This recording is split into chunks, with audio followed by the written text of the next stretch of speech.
Financial statements without adjustment. ठीक है, अब सबसे पहले थोड़ा सा मीनिंग समझते हैं फाइनेंशियल स्टेटमेंट्स का। ओके, कुछ बच्चों के बुक में ये चैप्टर नहीं है, इसका नेक्स्ट वाला चैप्टर है, कुछ बच्चों की बुक में है। तो पहले विदाउट एडजस्टमेंट सीखना है अच्छे से 11th वाले लेवल से, उसके बाद फिर विद एडजस्टमेंट्स पे आएंगे, फिर एडजस्टमेंट समझेंगे, उसके बाद फिर विद एडजस्टमेंट्स पर आएंगे। कुछ लोगों के लिए शायद पहली बार हो रहा हो। 11th में कितने बच्चों ने पहली बार कॉमर्स लिए सर? हाँ, तो कई सारे बच्चों के लिए पहली बार है चैप्टर। देखो भाई, सबसे पहला है फाइनेंशियल स्टेटमेंट का मीनिंग समझ लो।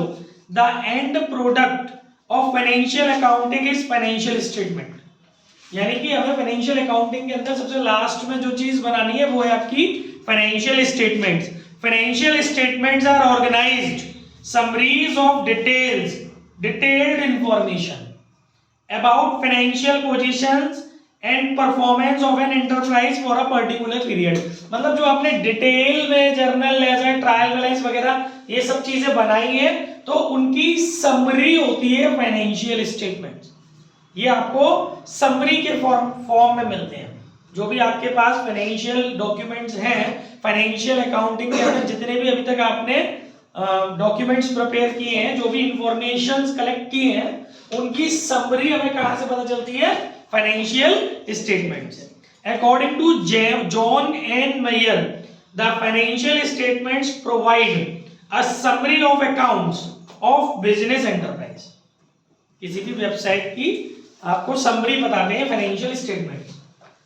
The balance sheet reflecting the assets, liabilities and capital as on a certain date and the income statement showing the results of operation during a certain period. तो आपको दो चीजें इसमें बनानी होती है, एक बैलेंस शीट और एक इनकम स्टेटमेंट। तो इनकम स्टेटमेंट से आपको प्रॉफिट लॉस की जानकारी होती है, और बैलेंस शीट से आपको जो है वो असेट्स, लायबिलिटीज और कैपिटल, तीन चीजों की जानकारी मिलती है। जॉन एंड मेयर के शब्दों में है, financial statements are the statements that are prepared at the end of the accounting period. सबसे लास्ट में बनाए जाते हैं, जो भी आपका अकाउंटिंग पीरियड है उसकी लास्ट डेट पे बनाए जाते हैं, which is generally 1 year. Mostly बहुत से लोगों का अकाउंटिंग पीरियड 1 ईयर का होता है, 12 मंथ का। These include income statement. इसके अंदर क्या आता है बेटा? Income statement, that is trading and profit and loss account. ठीक है, और पोजीशन स्टेटमेंट, और पोजीशन स्टेटमेंट बोलते हैं बैलेंस शीट को। यानी इनकम स्टेटमेंट के अंदर आता है ट्रेडिंग अकाउंट और profit and loss account, position statement के अंदर आता है बैलेंस शीट। ठीक है, अब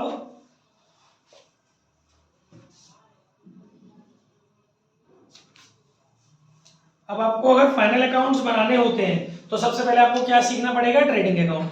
देखिए ट्रेडिंग अकाउंट क्या है? Trading account is the first part of the profit and loss account. यानी जो इनकम स्टेटमेंट आप बना रहे हो उसका सबसे पहला पार्ट क्या है? ट्रेडिंग अकाउंट है, विच शोज ग्रॉस प्रॉफिट और ग्रॉस लॉस। एक होता है नेट, एक होता है ग्रॉस। ग्रॉस वो होता है जिसमें भी पूरी तरीके से सारे एक्सपेंसेस जिस प्रॉफिट में से कवर नहीं हुए हैं, कुछ एक्सपेंसेस अभी उस प्रॉफिट में से कवर होने लगे हैं, तो ऐसे प्रॉफिट को हम लोग ग्रॉस प्रॉफिट बोलते हैं, जिसमें से पूरी तरीके से अभी एक्सपेंसेस का रिटर्न ऑफ वाला सिस्टम नहीं हुआ है। Trading account is prepared to know the profit और loss earned by the business from recurring business activities. Recurring business activities like कि वो एक्टिविटीज जो बार बार बिजनेस में होती हैं।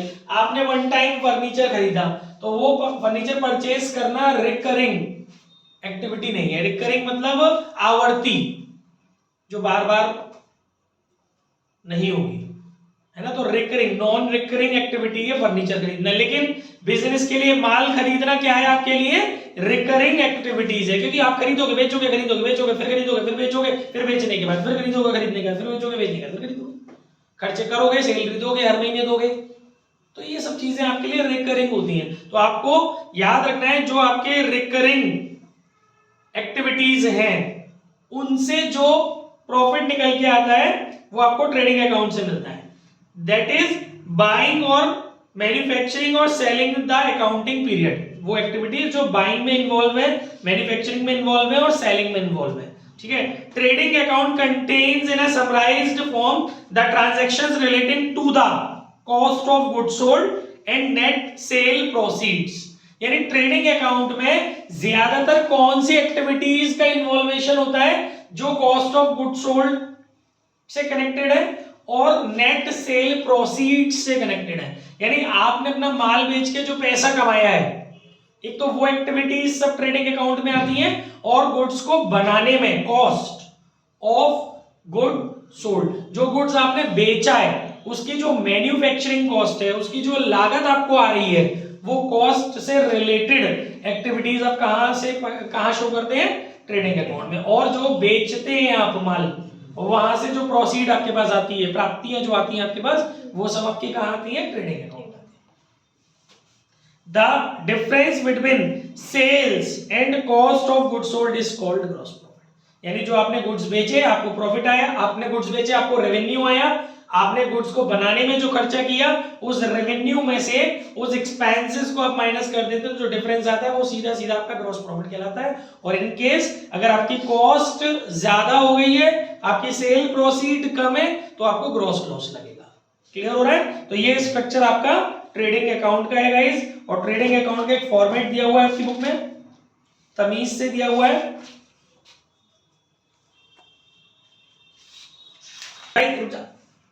बुक में फॉर्मेट देख रहे हो, है ना? फॉर्मेट में बोर्ड पर ड्रॉ नहीं कर रहा हूं क्योंकि बुक में है। आप देखिएगा, सबसे पहले बुकों को बंद करो। ये सबसे पहले आप देखिए क्या लिखा हुआ है। देखिए, एक आपने अकाउंट ड्रॉ किया, दो साइड है इसमें, एक डेबिट साइड है और एक दूसरी भी ले जाइयो, एक डेबिट से धो लियो, एक डेबिट साइड है और एक क्रेडिट साइड है। ठीक है, डेबिट साइड में क्या आएगा guys, opening stock. Debit side में क्या आएगा, ओपनिंग स्टॉक। ठीक है, ध्यान दीजिएगा, ओपनिंग स्टॉक आपको पता होगा क्या होता है, जो लास्ट ईयर गुड्स, जो फिनिश्ड गुड्स थे, जो सेल होने से रह गए थे, जो पिछली साल क्लोजिंग स्टॉक थे, वो इस साल क्या बन जाएंगे, ओपनिंग स्टॉक। फिर आप डालेंगे टू परचेज, जो गुड्स आपने इस बार खरीदे बेचने के लिए। ठीक है, और उसमें से माइनस कर देंगे परचेज रिटर्न। याद कर लो इस फॉर्मेट को, तभी न्यूमेरिकल कर पाओगे। परचेज में से क्या माइनस करेंगे, परचेज रिटर्न।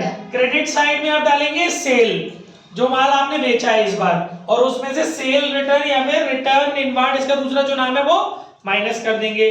फिर क्रेडिट साइड में डालेंगे क्लोजिंग स्टॉक, इस बार जो माल आपका बिकने से रह गया, क्योंकि इतने बड़े 30 मार खा तो हो नहीं रहे कि सबरा बना के बेच लोगे, फिर तो तुमसे बढ़िया कोई बिजनेस ही नहीं करने वाला है इस दुनिया में। जितना बनाते हो सब बेच लेते हो, तो कोई रहती बचा ही नहीं ना आपकी लाइफ में।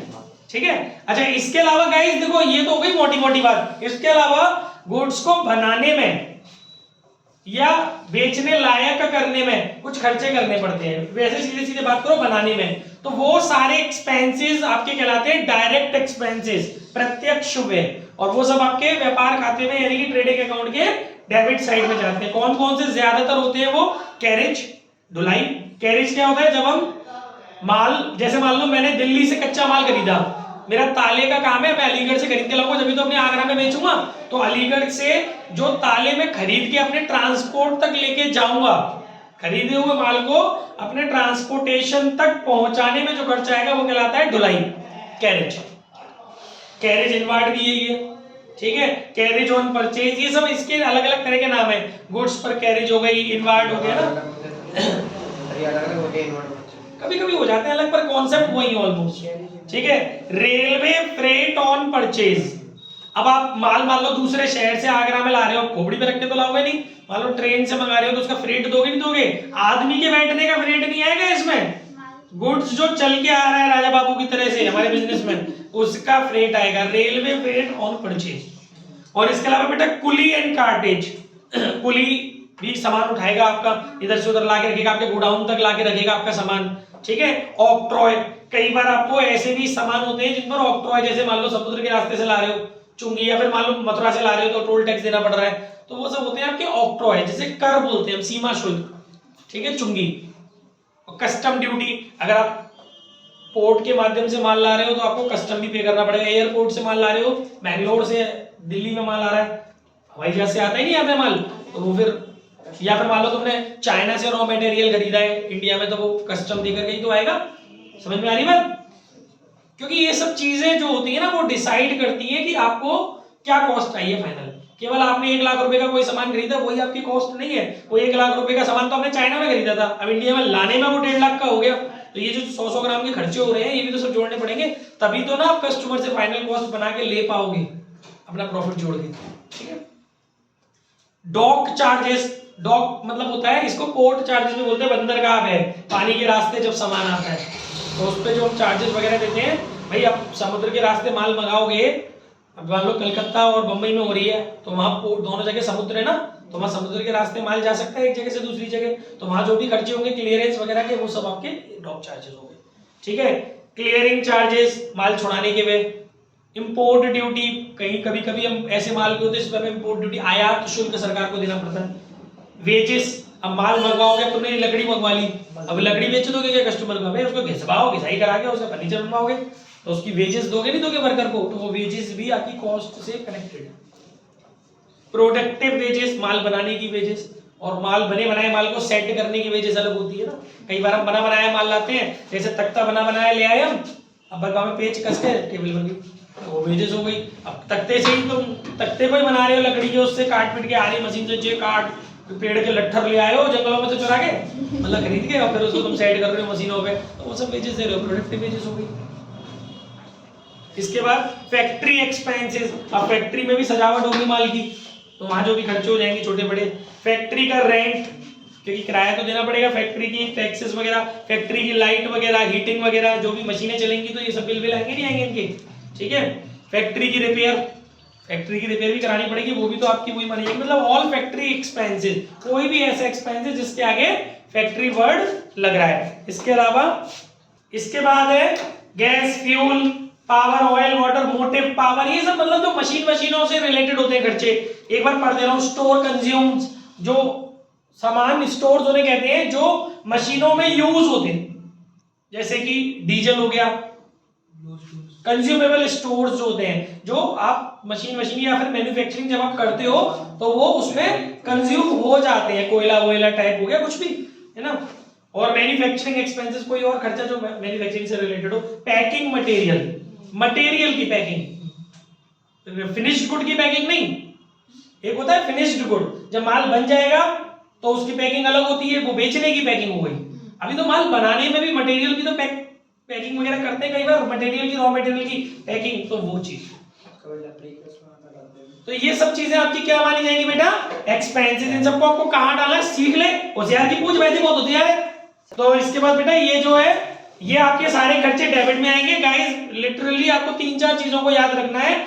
ओपनिंग स्टॉक डेबिट में, क्लोजिंग स्टॉक क्रेडिट में, परचेज लेस रिटर्न डेबिट में, सेल लेस रिटर्न क्रेडिट में, all direct expenses a lot of types we have already discussed earlier. ठीक है, तो इन सब चीजों को आपको डेबिट में रखना है। The difference of that account will be treated as net profit if debit side exceeds to credit side, that it will be assumed as net gross loss, or on the other hand if credit exceeds debit side of that particular account, so that difference will be treated as gross profit. I hope समझ में आ गया। Yes sir. ठीक है, pause. Example first, ये बोल रहा है prepare trading account of mister Satish साहब। अभी ध्यान रखिएगा, हम लोग इंडिविजुअल, क्योंकि आपको पता होगा, मैंने शायद पहले भी बताया या फिर आपने अपने स्कूलों में भी पढ़ा होगा, या बिजनेस स्टडीज के जो लोग ट्यूशन पढ़ रहे हैं वो उन्हें सर से पढ़ा होगा कि इंडिया के अंदर बिजनेस करने के कई सारे फॉर्मेट होते हैं। एक होता है सोल प्रोप्राइटर, तो ये उन्हीं के फाइनेंशियल स्टेटमेंट्स आप पढ़ रहे हो। फिर अगले ईयर में आप, नेक्स्ट ईयर में इंटर में आप पढ़ोगे पार्टनरशिप फर्म्स के financial statements, as well as आप लोग पढ़ोगे कंपनीज के फाइनेंशियल स्टेटमेंट्स। बाकी एक होता है हिंदू अनडिवाइडेड फैमिली, उसके आपके कोर्स में है नहीं 11th 12th तक, बाकी आपको भी एमबी वगैरह में पढ़ेंगे। ठीक है, तो ये सब चीजें हैं। तो फिलहाल हम सोल प्रोप्राइटर के फाइनेंशियल स्टेटमेंट, एक काम की व्यापारी, उसके हम अंतिम खाते, अंतिम विवरण हम पढ़ रहे हैं, वित्तीय विवरण पढ़ रहे हैं। तो इसमें आपसे क्या बोला गया बेटा? क्वेश्चन देखिएगा, बुक में आपको बहुत सारी डिटेल्स प्रोवाइड हो रही है। आपको ट्रेडिंग अकाउंट बनाना है।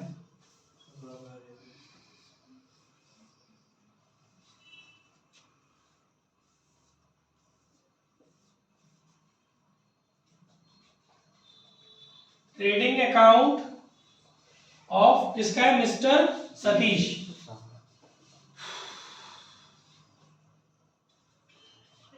For the year ended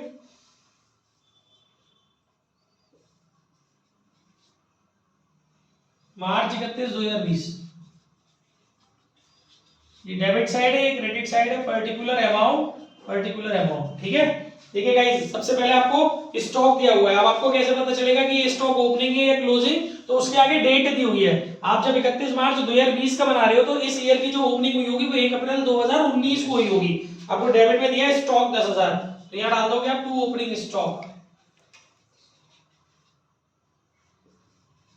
Rishabh, इस बैच में जितने भी बच्चे एक पेपर पर लिख सकते नाम, एक बेटा साफ पेपर निकाल, बड़ा सा निकालियो बीच का पेपर, है ना। सारे बच्चों के नाम लिखवाऊंगा बैच में। टाइम डाल 2 से 3 और इस बैच के सारे बच्चों के नाम लिख, है ना। फिर मैं देखता हूँ आज कौन ऑप्शन है। 1000 परचेज आपको दिया हुआ है 50,000 टू परचेजेस, लेकिन आप इसको थोड़ा सा अंदर लिखना है क्योंकि मैंने बताया था परचेज रिटर्न अगर है तो वो आपको माइनस करना है। वो दिया हुआ है 2000 माइनस परचेज रिटर्न 2000, 48,000 गाइस आपका बाहर आएगा। फिर आपका सेल्स क्रेडिट में आ जाएगा बाई सेल्स आपको दिया हुआ है 75,000, सेल रिटर्न आपको दिए 3000 माइनस सेल रिटर्न 3000, 72,000 आ गया। वेजेस आपका डेबिट में आएगा, टू वेजेस 1500 और मशीनरी आपका डेबिट में आएगा। उप्स बाय मिस्टेक, मशीनरी नहीं आएगा, मशीनरी तो असेट्स है, कोई रिकरिंग एक्सपेंसेस थोड़ी ना है, बार बार थोड़ी ना मशीन खरीदोगे, है ना। तो मशीनरी विल बी इग्नोर्ड, इसको इग्नोर किया जाएगा। फर्नीचर दिया हुआ, फालतू चीजें भी दी होती है, जरूरी नहीं कि हर चीज दी कि आपको सब लगानी है उसके अंदर। आपको अपने दिमाग का इस्तेमाल करना है, अपने विवेक का इस्तेमाल करना है, ठीक है। फर्नीचर नहीं डालना। रेलवे फ्रेट आएगा, मैंने भी बताया ही था, टू रेलवे फ्रेट, ये सब डायरेक्ट एक्सपेंसेस है। रेलवे फ्रेट आपका 1000। इसके बाद बेटा कैरेज इन वार्ड आपको दिया हुआ है 100। इसके बाद आपको फैक्ट्री एक्सपेंसेस ऑलरेडी बता चुका हूं, all factory expenses 600। Manufacturing expenses ये भी आएगा